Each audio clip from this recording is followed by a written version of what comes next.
Are you one of those people who everyone thinks has a rose-colored parenting journey? That you're this amazing parent who has it all together, but inside, you're persistently feeling low levels of depression? You're able to muster up grit and intense determination to get parenting the best that you have, but you feel like you're playing the role of a perfect parent while struggling with an overwhelming fear of failure? If so, I'm glad you tuned in. Because in this episode, I'm talking about the challenges of being a perfectionist, how this might affect your child, and ideas for developing a healthier mindset. Welcome back to Project Parenthood. I'm your host, Dr. Nanika Coor, clinical psychologist and respectful parenting therapist. Each week I'll help you repair and deepen your parent-child connection, increase self-compassion and cooperation from your kids, and cultivate joy, peace, and resilience in your relationship with them. If you're a perfectionist, you probably worry a lot about other people's expectations of you, fear making mistakes in front of others, avoid taking action on things you don't think you'll do perfectly, and if you do get going on something, it may take you a ridiculously long amount of time to finish it. To top it off, the fear of not being seen as perfect likely keeps you from asking for help, too. I mean, what if someone thinks you're weak, or you lack intelligence, or that you shouldn't have gotten yourself in a situation where you need help in the first place? So, what is perfectionism? Think of perfectionism as a broad personality style that's characterized by a person's concerns with striving for flawlessness and perfection, and includes harsh criticism of oneself and/or others, along with worries about being negatively judged by other people. Due to having extremely high, unreasonable, and inflexible standards, a perfectionist is usually highly distressed while pursuing their goals. The development of perfectionism is thought to be strongly influenced by a person's caregiver-child relationship growing up. When that relationship is characterized by pressure, criticism, and unrealistic expectations, you're more likely to develop perfectionism. There are three flavors of perfectionism. Self-oriented perfectionism, having perfectionist expectations of yourself. Socially prescribed perfectionism, believing that others, especially those closest to you, expect perfection from you. And then there's other-oriented perfectionism, expecting perfection from other people, like your child or your spouse. Now, what about the effects of parental perfectionism? The more discrepancy there is between your high expectations and your child's actual achievements, the more likely you are to be constantly disappointed and dissatisfied at not having an ideal child. If you expect perfection from yourself in raising a flawless child, you might experience parental burnout, creating a situation where you feel exhausted, emotionally drained, unsatisfied, and not good enough as a parent, all of which put you at risk for emotionally distancing yourself from your child. When your parenting style is perfectionistic, you have a low tolerance for mistakes and may create a tense and controlling environment that can be passed on to the next generation. Your child may begin to become overly cautious and perfectionistic as well, hampering their creativity, curiosity, and resilience that they then pass on to their own kids. By imposing unrealistic expectations on them, they're more at risk for developing conditions like chronic stress, depression, anxiety, eating disorders, and self-esteem problems. By prioritizing performance over personal growth and well-being, the constant pressure to excel can lead children to believe that any failure makes them a failure, causing them to give up, avoid challenges, or engage in self-defeating behavior like cheating in a desperate attempt to avoid that failure.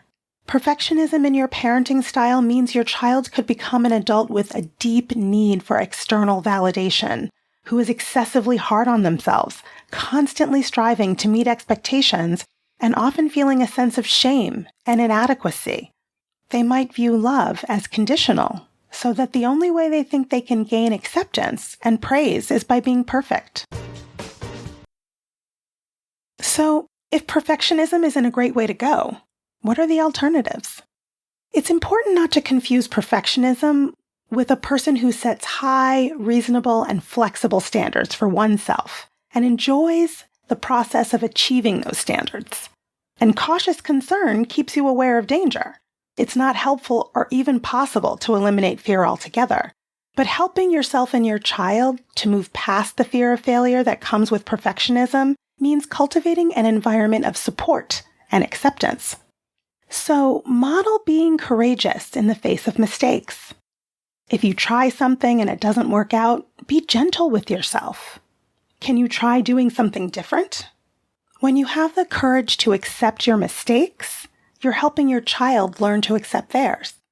You can help your child develop the courage to be imperfect and risk trying new things by showing them that you recognize and cherish who they are as a person, regardless of what their accomplishments are.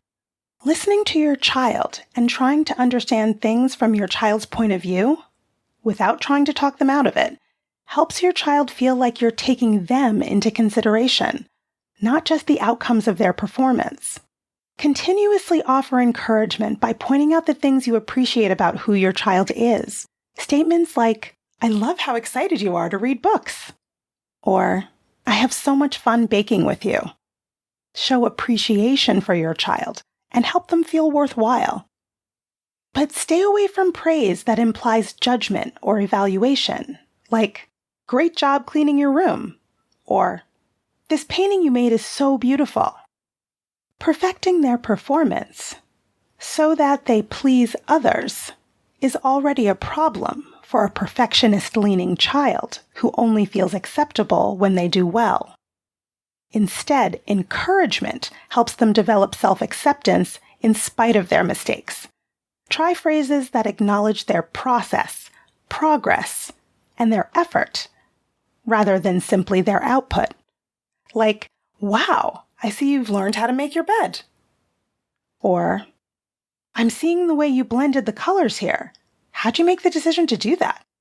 Practicing self-compassion means intentionally and lovingly directing acceptance and understanding inward toward yourself and connecting with your own emotional pain in the face of your shortcomings and failures.